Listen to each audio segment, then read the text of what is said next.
edition of Sightings. A man has a frightening dream about an airliner. It just goes on its back and then goes straight down into the ground. Days later, the vision becomes a tragic headline. A mother yearns to know the truth about the murder of her daughter. I didn't put any connection together in the beginning at all. But only a psychic detective can fill in the blanks. It was a hit. It wasn't a random shooting. These people believe they have been cured of chronic debilitating diseases by the touch of this man's hands. Basically, I work on most of the cases after doctors have given up. This man withstands excruciating pain using the power of his mind alone. It's the odd example that one studies to find out what the boundaries of reality really are. While science searches for an answer in the extraordinary abilities of our pets.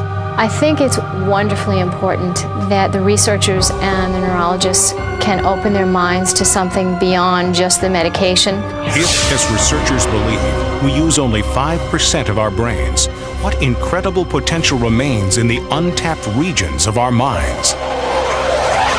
Hello, I'm Tim White. Explore the truth about psychic experience in this special report from Sightings.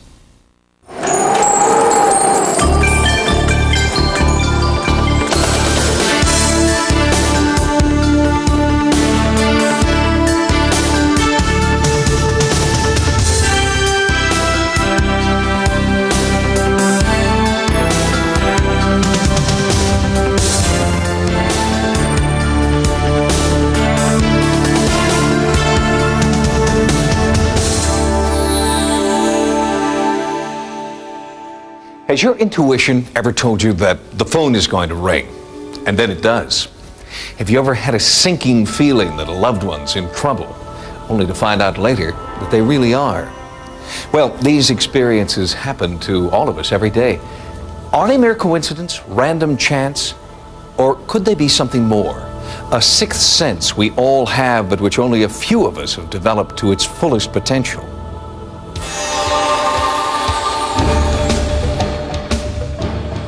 Ancient ritual and tribal ceremony. This is the traditional domain of the psychic experience. Firewalkers use mind over matter to withstand the blistering heat of red-hot coals, searing the soles of their feet. In a Bengay ritual, men stab themselves with razor-sharp knives but do not bleed. In a mind-altering trance, these monks experience mystical visions. These are the images we associate with the extraordinary powers of the mind. The mystery of psychic ability has captivated people since the beginning of time. In the 1880s, the British and American Societies for Psychical Research began the first scientific study of paranormal phenomena, investigating claims of ghosts, hauntings, and life after death. The scientist most responsible for shifting the focus to the psychic abilities of the living was Dr. J.B. Rhine, who founded the Institute for Parapsychology at Duke University in 1930. Dr. Rhine brought parapsychology into the laboratory and popularized the phrase ESP to describe what he found. Well, it does really exist. The implications begin with the basic fact that ESP is non-physical. It shows that there's something that man can do that extends beyond space-time. Dr. Rhine also investigated and believed in the existence of psychokinesis, the effect of mind over matter. Rhine's work caught on rapidly with the public. It was the Depression era, and people seemed anxious for something to believe in. In fact, his ESP theories were so popular, countless fakes arose to cash in on them. Even though my eyes are sealed, I shall read a newspaper. This is a feature picture page. At the top But Rhine's work was considered fakery too, by mainstream scientists unwilling to accept his controversial theories. And without concrete proof, the public's interest in ESP soon faded. And it's fine to be high. It lay dormant for 30 years until the 60s counterculture sparked a resurgence of interest. It was a time, once again, when people were actively seeking new answers. The big name in the field was still J.B. Rhine, only by now ESP was taking on a new name, Psi, the Greek letter denoting the unknown. But when the 60s era ended, so did its fads, and widespread interest in parapsychology waned once again. 30 years later, we're looking back at 100 years of our own research and that of experimenters worldwide, and looking forward to a new millennium, where researchers tell us ESP, or psi phenomena, could simply be part of our everyday lives. Paranormal researchers believe that we are all born with psychic ability, but that time and training in a nuts and bolts bottom line world gradually overshadows our sensitive psychic side.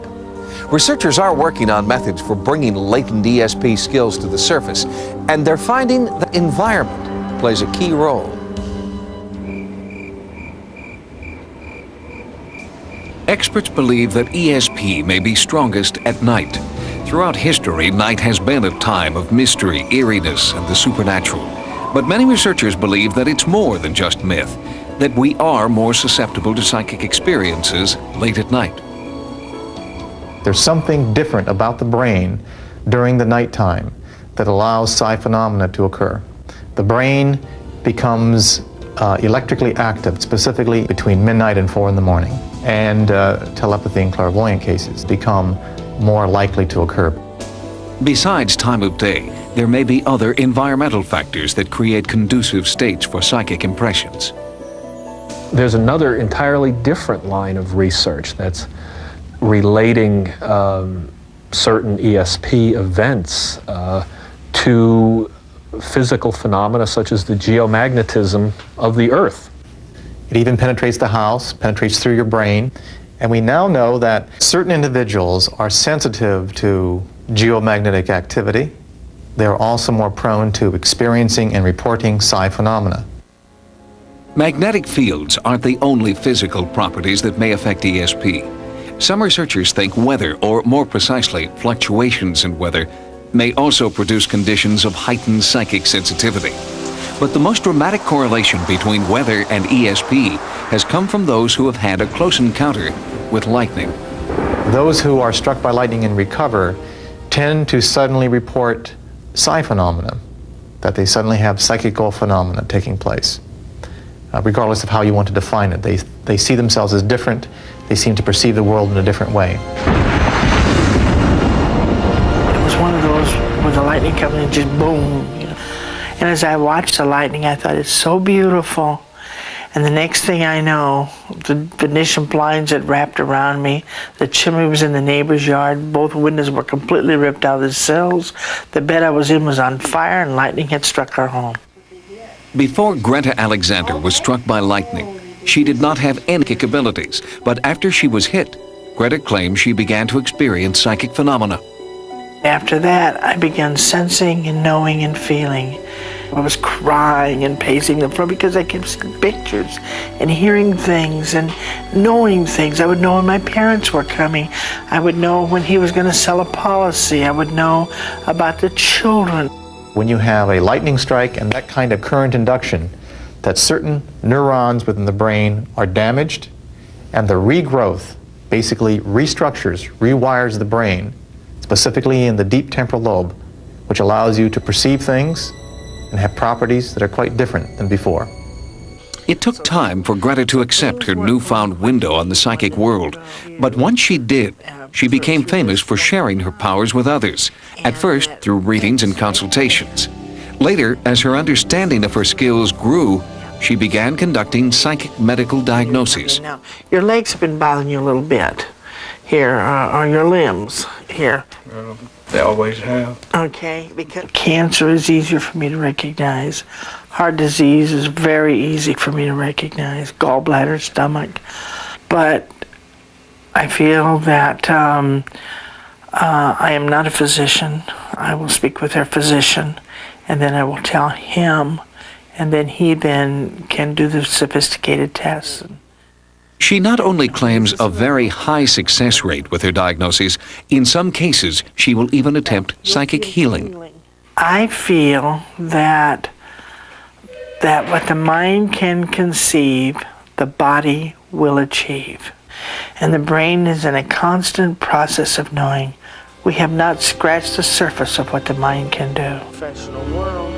Whether or not Greta Alexander has extrasensory perception, a fateful lightning strike 30 years ago did change her life forever, triggering abilities Greta feels we all have. I think their abilities, everybody's got it. Everybody can play chopsticks. I can just happen to play Chopin. Perhaps the most dramatic example of the psychic experience is when someone makes a prediction and then it comes true. Parapsychologists call it precognition. In 1979, David Booth, a man who, unlike Greta Alexander, did not consider himself a psychic, had a series of recurring nightmares. In his mind's eye, he saw a crash, an inferno, death. And then he saw it on the evening news. May 25th, 1979, the date of one of the worst plane crashes in history. A DC-10 took off from Chicago's O'Hare Airport, flew a half mile, then suddenly turned on its side and slammed into the ground, exploding on impact. All 272 people on board died. But perhaps the greatest tragedy of all was that it could have been prevented, because this deadly crash happened exactly the way one ordinary man had dreamed it would. The important thing here is that this is one of the few cases, the only one I've ever known about, where somebody who had a dream came and told somebody in authority or in advance instead of after the fact. That man was 27-year-old David Booth, a rental car manager from Cincinnati, who kept having the same disturbing dream. On the morning of May 16th, I had a dream, and I look up in the air, and there's this great big jet, and it wasn't making the noise that it should. It starts to turn with the wing going up in the air, and it just goes on its back and then goes straight down into the ground and it explodes. I can't even describe the type of explosion that it was, and the terror, just that instantaneous terror that just struck me right then. In his dreams, Booth always saw the logo of one specific airline. After having the same nightmare 7 nights, Booth contacted the FAA. I said, well, is this a prediction? No, it's not a prediction, it's just disturbing. And, you know, we made notes of it. You couldn't just arbitrarily ground an airline because somebody dreamed of something. On Friday, May 25th, that was the 10th night that I had the dream. I woke up. All the emotions that I had been having were still there, except I knew that that was it. That was the last time that I was going to have the dream. Then that afternoon, a DC-10 crashed in Chicago, and it had turned and it was turning back. There were some discrepancies, but there was an awful lot of similarity as to what happened on that Friday afternoon. David Booth's worst nightmare came true, and it was amazingly accurate. He had correctly predicted the name of the airline, the model of the plane, the way it would turn on its side. He'd seen the right engine fall off as the plane fell from the sky and burst into flames. Dreaming and real life were now one. I was trying to blame myself, where he was saying, that was, it was something that, I didn't have to do. Since this interview, David Booth has kept his life private. He has made no more public predictions. What you've got to understand is that while Mr. Booth had a dream that had a remarkable prediction, if you will, there was not enough of a prediction to say what, where, when, why, or how. And there was nothing that could be done. And you couldn't take government funds and chase somebody's dream with them. The airline David Booth dreamed about was not grounded because our government does not believe in the reliability of precognition. It's an attitude that's widespread among many organizations and professions, and nowhere is psychic ability more reviled than in the mainstream medical community. The psychic in psychic healing doesn't refer to storefront psychics or fortune tellers we're bombarded with. In healing, psychic means the powerful roles the mind and spirit play in making us well. Since earliest recorded history, it has continued to coexist with mainstream medicine. In primitive cultures, shamans are the sole healers in their community. They are selected, not schooled, to perform ritualistic medicine. Their powers are bestowed on them during ceremonial circles, in which they make sacrifices to the spirits. Once they achieve their altered healing state, they call to their faithful flock to come to them for a cure based on belief in the benevolent forces of the unknown. While these rites still exist around the world, this type of psychic healing seems naive to our more sophisticated culture.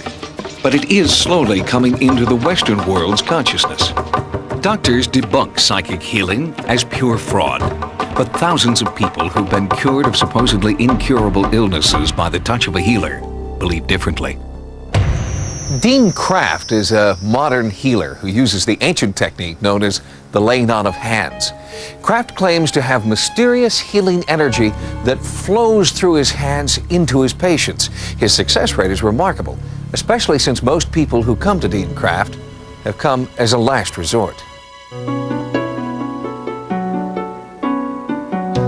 I could feel the heat oozing from his hand like an oven.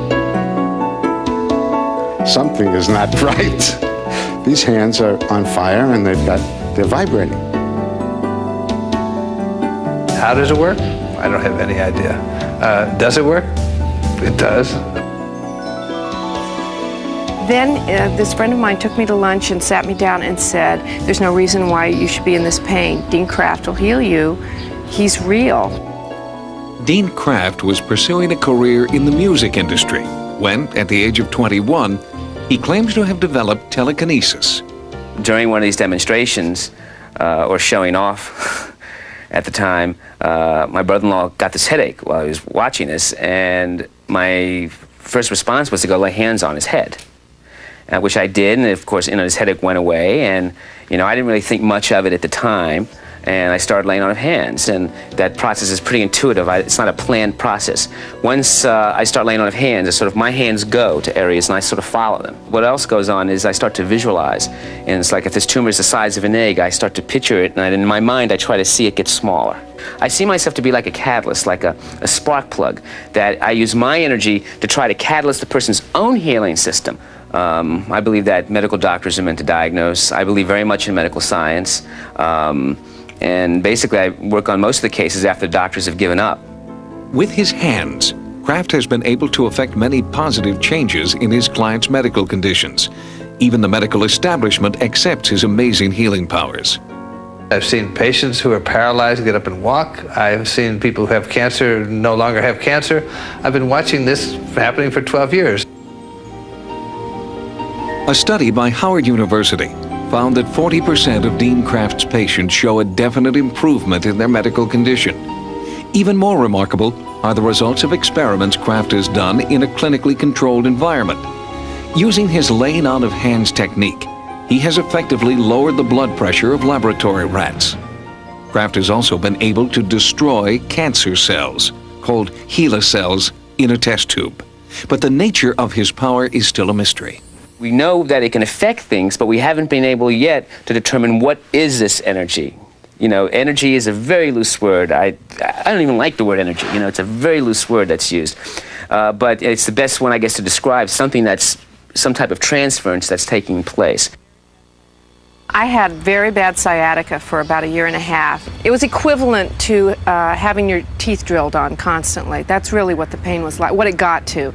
I couldn't drive because I couldn't press my right foot down on the gas pedal or brake, so I had to have someone drive me. I was seeing a chiropractor constantly, and that would alleviate the pain for about an hour, and then it would just slowly come back during the day. And I was basically in tears most of the time, and my quality of life was nil. Then I went to see Dean, and I remember thinking, well, is this going to work? And after one session with him, I was healed forever and ever. In 1985, Nelda Buss was diagnosed with ALS, amyotrophic lateral sclerosis, better known as Lou Gehrig's disease. It was my birthday. I was 43 years old, and they told me I had Lou Gehrig's disease. Well, they actually said amyotrophic lateral sclerosis, and I still wasn't real sure what that was. ALS is a medical mystery. There is no known cause and no known cure. The established medical profession, they just said, goodbye, see you, have a good life, live it to your fullest.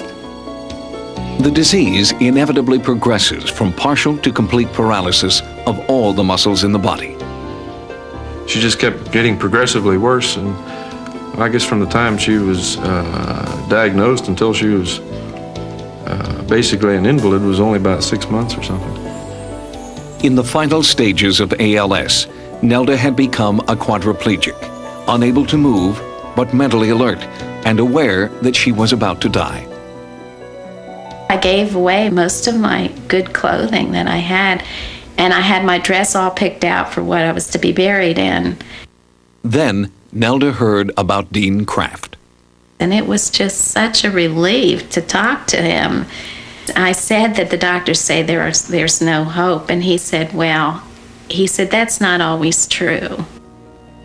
Kraft did his laying on of hands for 3 months, and then they had a small but significant breakthrough. In May, Glenn was showering me and I could move my toe, and that was so exciting. After her toes, Nelda slowly regained movement in her fingers, then her back muscles.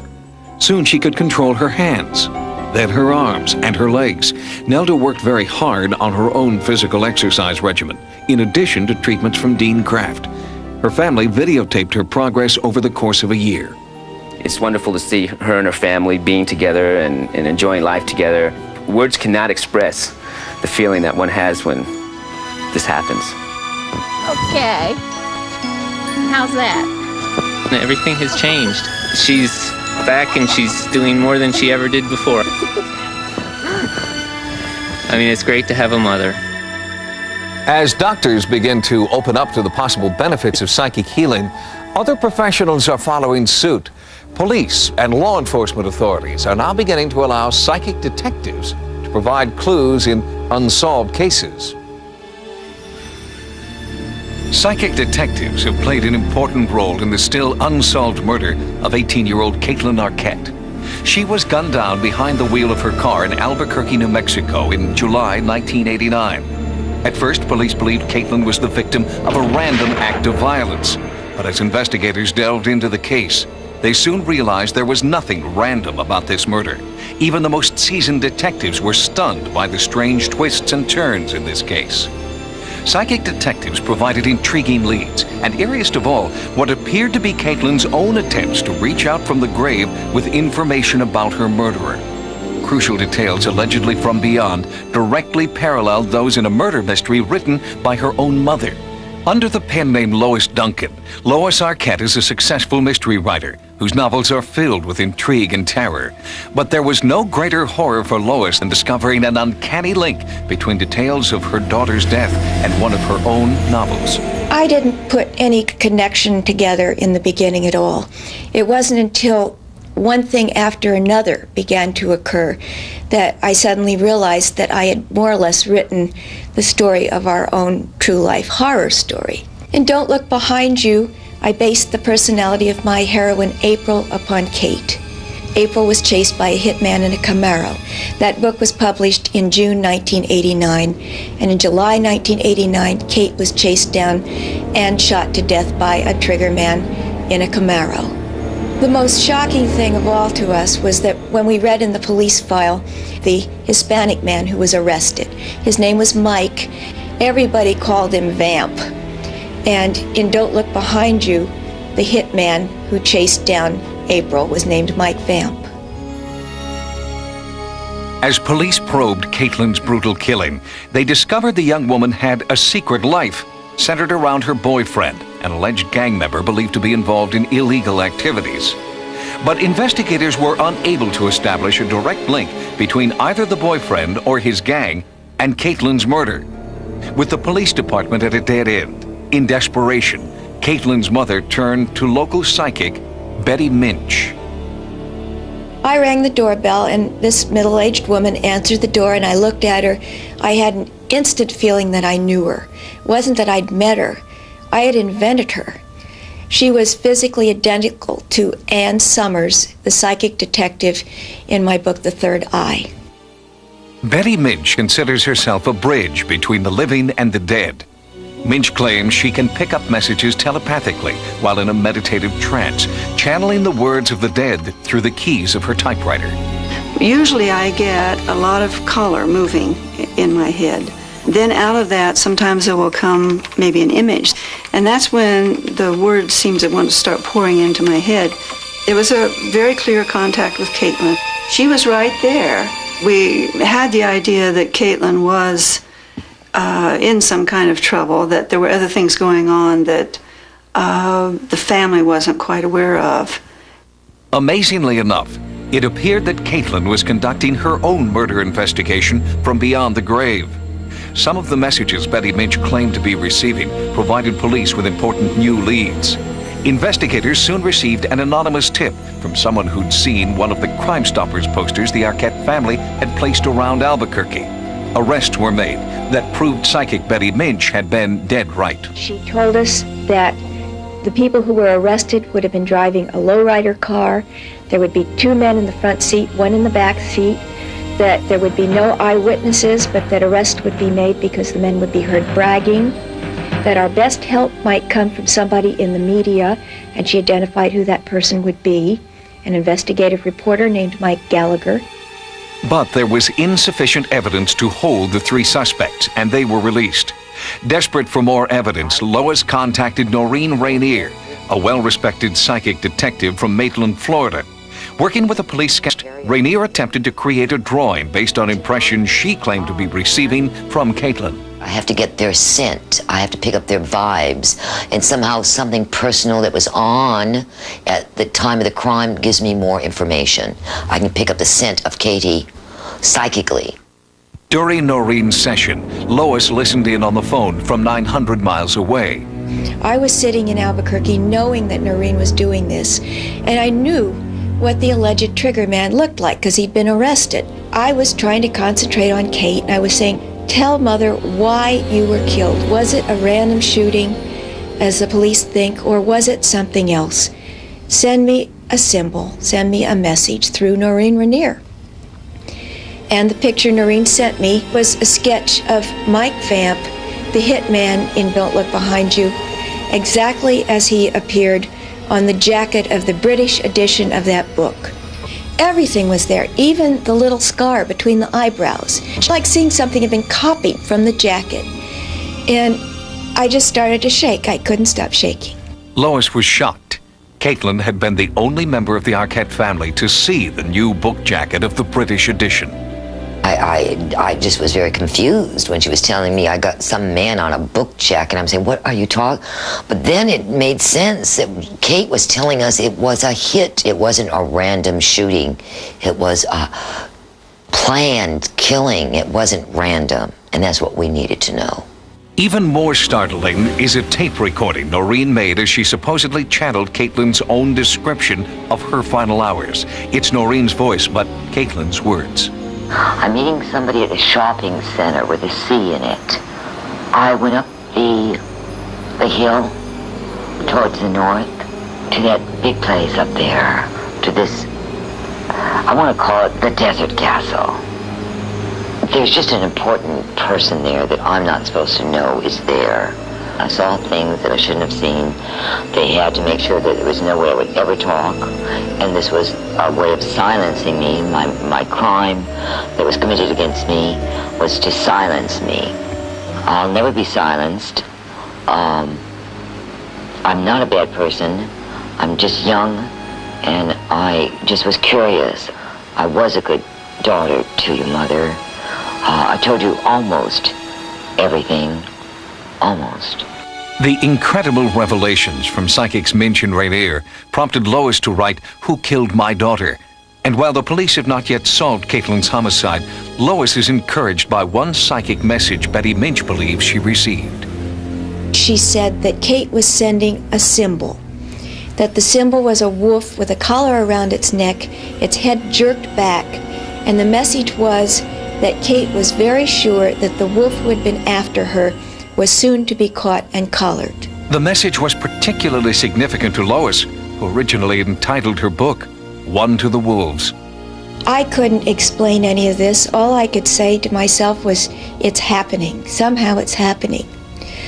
I have now come to believe that there must be some kind of transition point where it is possible for the dead to communicate with the living, perhaps when they have some very, very strong message to get across. I think Kate was killed because she was getting ready to tell the truth, and she couldn't do it herself, and now she wanted me to do it for her. Lois Arquette is hoping police or psychic detectives will soon find out what horrible facts Caitlin knew and who stopped her from telling the truth. It's clear that the last great frontier yet to be explored is the human mind. Even after a century of astonishing scientific and medical advancement, we still know surprisingly little about the brain. One way scientists are trying to learn more is by studying our pets. Pets could be helping here, helping people with epilepsy. It's a condition characterized by frightening, uncontrollable seizures. In the Dark Ages, epilepsy was thought to be the work of the devil. Today, we've abandoned those outdated ideas that people with epilepsy are under satanic influence. But there are genuine mysteries associated with epilepsy, and medical experts are turning to dogs for some amazing new ways of understanding this misunderstood neurological condition. Angie Barnum knows the incredible supernatural power of a seizure alert dog firsthand. For the last 10 years, Angie's dog Sheba has been warning her of potentially life-threatening seizures before they happen. She paces and whines and jumps on me if I'm not paying attention. She's constant. She always knows. Angie's seizures were so unpredictable, she was confined to a wheelchair. In 1983, she sought out a program that was matching dogs with disabled owners. At first, Angie was attracted to a Labrador, but Sheba proved she could do more than just fetch. Angie went into a seizure, and the yellow lab just ignored her, and Sheba keyed into it. Completely ignored me. She went straight to Angie, and we stood around in fascination watching this dog fixated on this girl. Angie adopted Sheba, and the two became inseparable. Angie discovered that Sheba's special gift wasn't just an isolated event. I was out playing with my friends, and she started pacing and whining, and I thought she was just acting up, and I went home, and a few minutes later, I had a seizure. Come here, Sheebs! Sheba was so accurate in predicting seizures in advance that Angie gained enough confidence to leave her wheelchair behind and compete in gymnastics, with Sheba at her side. She lets me know before I have a seizure so I can get down off the equipment. With her, I can know I'm going to have one, and I can get down before I hurt myself. In 1987, Angie won a gold medal in the Special Olympics, and she gives a lot of the credit to Sheba's extraordinary ability. But Sheba is not unique, according to Rina Berner of the Epilepsy Institute. We had people calling up all the time saying, I know you're going to think I'm nuts, because they didn't know who they were talking to, but this is what my dog does. One of those reluctant callers was veterinarian Liz Rudy, who has had seizures for 10 years. Liz noticed that before her seizures, her dog Ribbon would stare and lick her hands. I didn't really tell anybody or talk about it because it seemed too strange to be believable. But Ribbon alerted consistently for 9 years. Before Ribbon died, Liz got a new puppy named Raisin. I got her to see whether she could pick up this behavior from Ribbon. I didn't think it was something that was real likely, but I thought it would be interesting to see if one dog could do it. Raisin turned out to have the same uncanny ability. Early on, she saved Liz from a potentially fatal situation, alerting her to an oncoming seizure while Liz was in the shower. While we were recording this story, Sightings crew members noticed Raisin was paying particular attention to Liz. Then it started. First, the intense stare. Then Ribbon tried to get Liz's attention. And finally, the barking started. Liz's seizures aren't violent. Instead, she seems to slip away from the world around her. Ribbon instinctively stays by her side, protecting her for the duration of the episode. Does Ribbon have a unique ability to detect seizures, or is Liz somehow giving off subtle clues about her condition? When you have a phenomenon like this and you want to do a scientific investigation, the first thing to try to determine is whether, in fact, the phenomena is bona fide or not. Neurologist Dr. Douglas Labar assists the Epilepsy Institute in their study of dogs like Ribbon.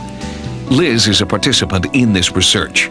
Here, she's hooked up to a brainwave monitor that can detect the onset of a seizure. The Institute is also compiling statistics based on a survey sent out to pet owners who do have seizures. A substantial portion are reporting some type of alerting behavior.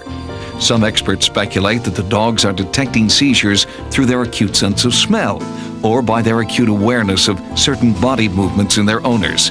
But then why is it that only certain dogs seem to have the ability to detect seizures?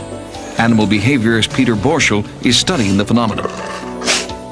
If we can learn what the dogs are capable of doing, how they can pick up the pre-seizure signals, then we can have a way of screening dogs, trying to find out if there's a breed difference, picking dogs that are good at it versus those that aren't. Come on, where's Jessie? 10-year-old Jessica Lindgren has up to 5 seizures each week. Her mother, Leslie, is working with their dog, Trina, training her to help Jessica during her seizures. I think it's wonderfully important that the researchers and the neurologists can open their minds to something beyond just the medication, just the office visits, just the tests. I think it's great. Jessica doesn't need science to explain why her dog is special. I go like this, and then Trina licks my face like this. And then that's her way of saying, "It's okay, Jessica." Is there a paranormal connection between some dogs and their owners with epilepsy?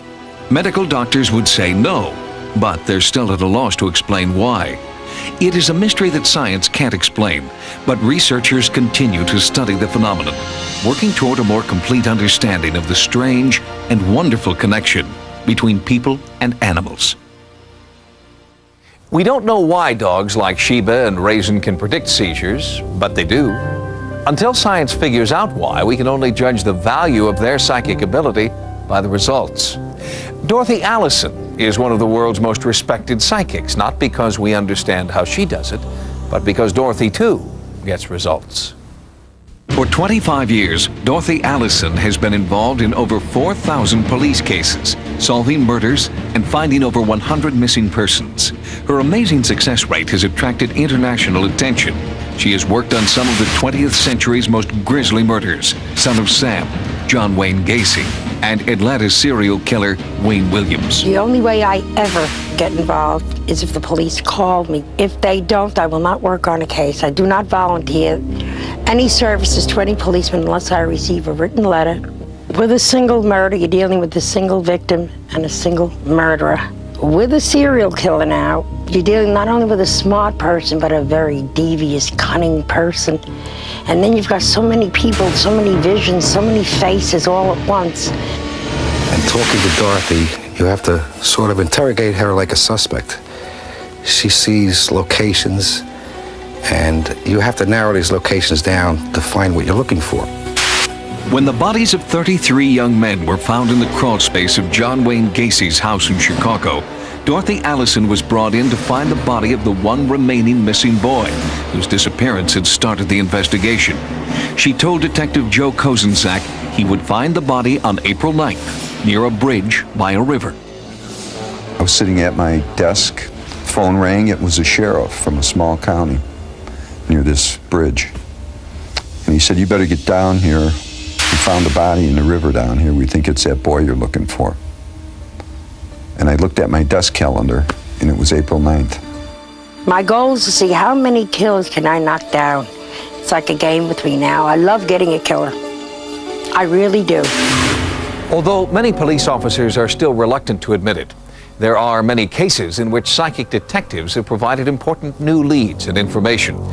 One such case occurred in 1979 when psychic detective Kathleen Ray helped police find the body of a little girl who'd been murdered.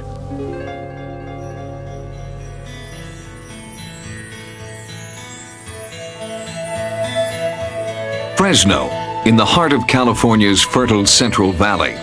It's a place where you can still find tranquil family farms, but it's also a place where tragedy has struck. On February 3rd, 1979, 8-year-old Victoria de Santiago, her sister Eva, and their dog all vanished. What really happened that day is still just speculation. The girls were last seen together at a neighborhood store. The counterman said that he remembers the girls coming in and he told them to go out because they couldn't bring the dog in. They may have been abducted outside. What we figured is that perhaps whoever this individual was there in the parking lot. Perhaps a stranger grabbed the girl's dog and used him to lure Victoria and Eva into his car. One day later, 3-year-old Eva was found. Victoria and her dog were still missing. She was a very beautiful little girl. She was always very protective of her sister. She said that her sister told the man to let her go and that she would stay, and just to let her, not to hurt her sister, and to let her go. And I just always remember that. And so from that, I know that she was, just a very good person. The police exhausted all leads. Days, then weeks passed with no new clues. No witnesses came forward. And in my sleep, I was dreaming about what can I do? What other avenues can I go? And it came to me in the dream. I mean, I sat right up, and her name was Kathleen Ray. Kathleen Ray is a psychic detective. She uses the powers of her mind to help law enforcement solve crimes. She claims she can see missing children, bodies, criminals, and for the past 20 years, she's been remarkably accurate. Kathleen Ray has gained a reputation for accuracy, even among skeptics. Intuition is something that everybody has, and the intuitive sense is a sense of feeling. But these feelings are something I've educated, like you've educated your other senses, to where I can use them more fully. Despite skeptics, the Santiago family asked that Kathleen help find Victoria. When there's only a light shining out of total darkness, you're going to walk towards that light. Whether it's the wrong way, the right way, it doesn't matter. It's a direction. I was told that a psychic was being brought in and I was going to fly to San Jose to meet this psychic. And I thought, I'm going to fly up there and I'm going to meet this lady wearing gypsy clothes. She's going to take me into this house. We're going to burn some incense. We're going to rattle some bones. She's going to throw some dust around in the air and tell me something that's totally irrelevant to the case. I am not doing what you see in these great, what I call horror movies. I don't suddenly grab my head and fall down and say, oh, they hit me in the head, or oh, this poor person's been stabbed. I don't do that. I'm more like an objective bystander. The psychic part of this was just way off. It didn't make sense to me. How somebody 180 miles from here is going to tell me how to find a body in my town. It's really taking feelings up and bringing a whole picture and holding that picture long enough. Just like going to a movie or turning the TV on and seeing a picture in front of your face. I didn't believe it. But after 5 minutes with her, she told me enough stuff that she had 100% of my attention. I was believing in her. It was the beginning of an unlikely partnership. The sergeant, the psychic, and the family. All I could think of asking her was, did she have to go through a lot of pain? I felt that Victoria at this point was still barely alive, just barely. The family hoped that they weren't too late, that Victoria was still alive and Kathleen could lead them to her. She told me the road she was on was not a well-traveled road. I saw this plowed field. I knew the field had just been plowed. Kay said she's laying parallel to the road. I feel she's laying parallel to the road with her face towards the road. I'll see the bushes, the trees, the poultry farm. Kay said that when I found the body, there would be chickens. She said, I get chickens around the body. Chickens, chickens, chickens. There has to be a farmer whose name starts with an S. There has to be a street that starts with an L. There has to be a windmill. After my interview with Kay, as I was walking out the door, and I'll never forget this, she stopped me. She grabbed my arm and she said, Tim, find the dog and you'll find Victoria. Back in Fresno, pursuing conventional leads, Sergeant McFadden's partner, Detective Popejoy, found the dog. Detective Popejoy was at the house where the dog was found. He verified it was the dog. So I asked Detective Popejoy, I said, well, are there chickens out there? So I asked the farmer there, I says, is there a poultry ranch here?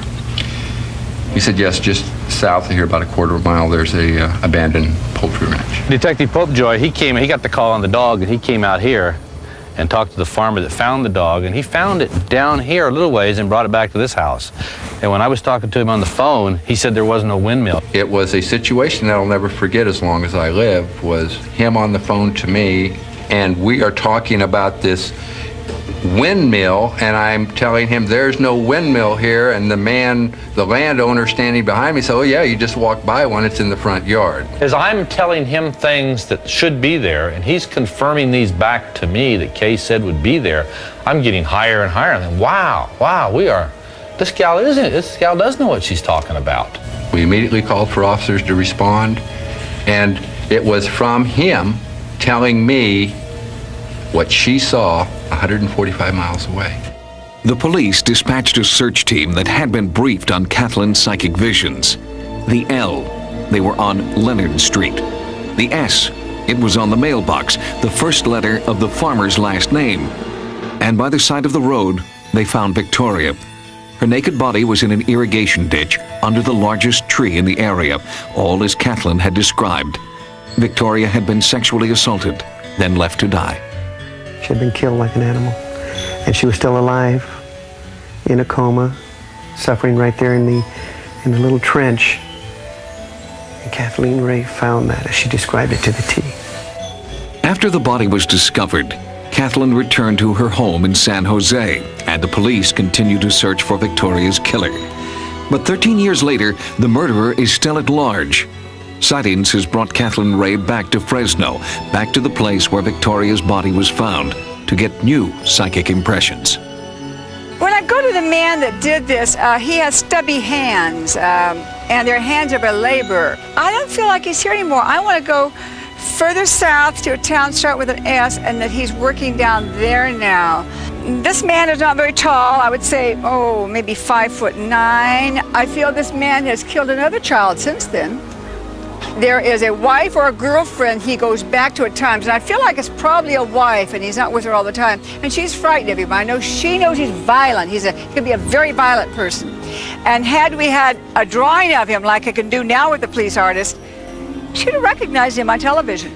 If you believe Kathleen Ray, this is a charcoal drawing of Victoria de Santiago's murderer.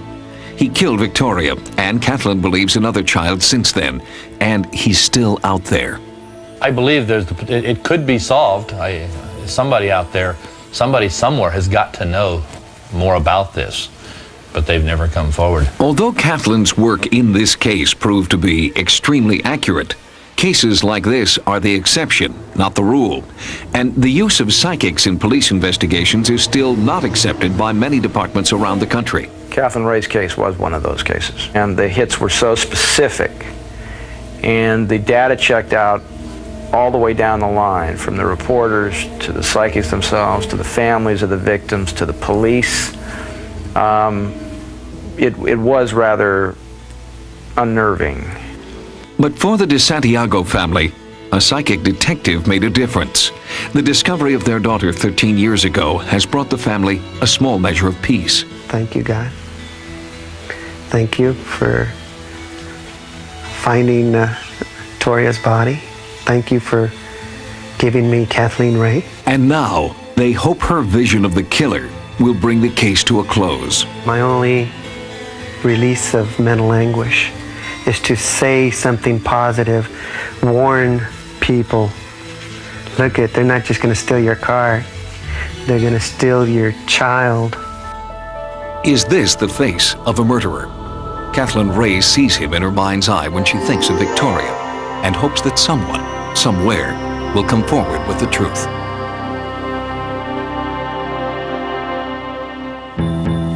And finally, a story about the most controversial of all psychic phenomena.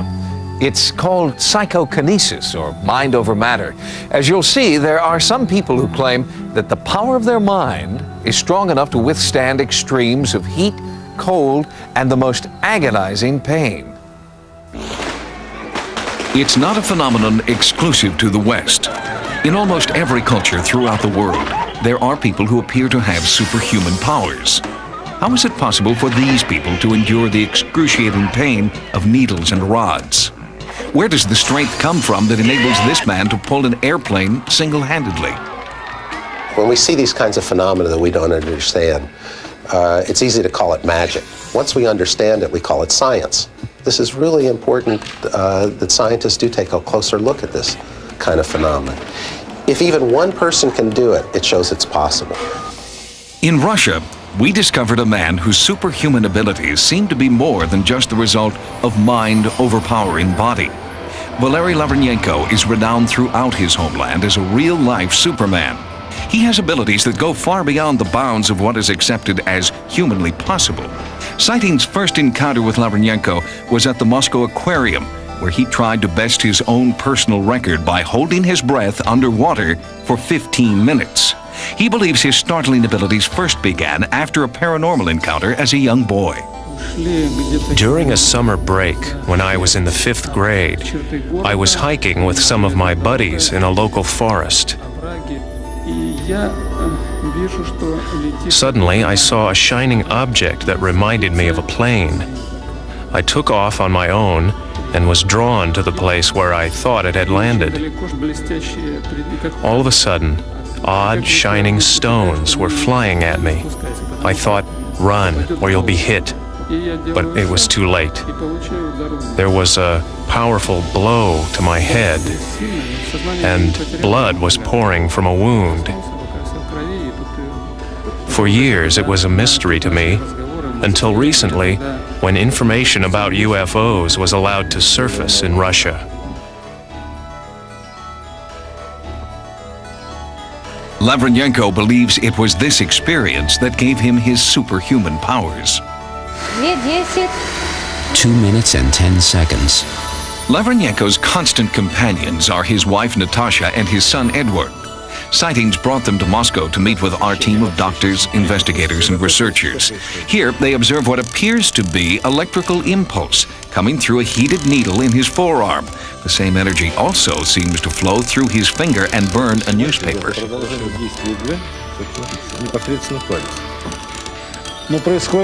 It's coming out not from his nail, but from his finger, from the depth of his body.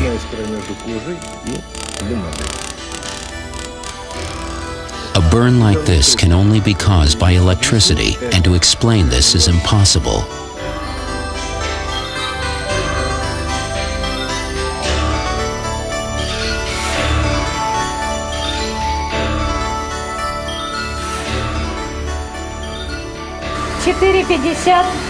Four minutes, 50 seconds.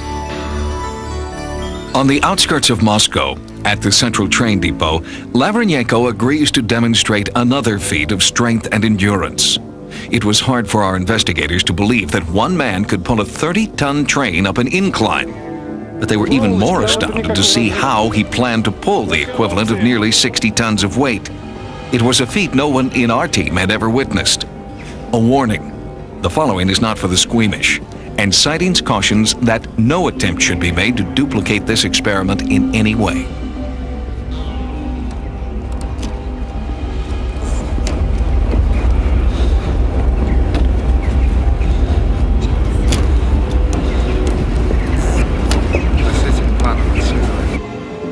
Using pliers, Lavrenyenko inserts two 8-inch wires through his forearms, and then attaches the wires to a rope that is connected to the train.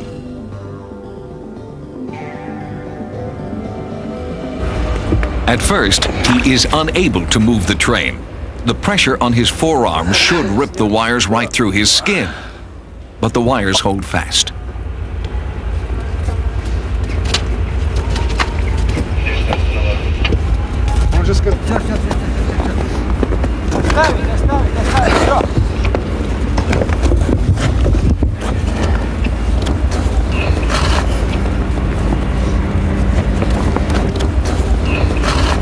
Despite the fact that he is pulling the equivalent of 60 tons, Lavrenyenko barely bleeds, and the wires remain intact. Bravo.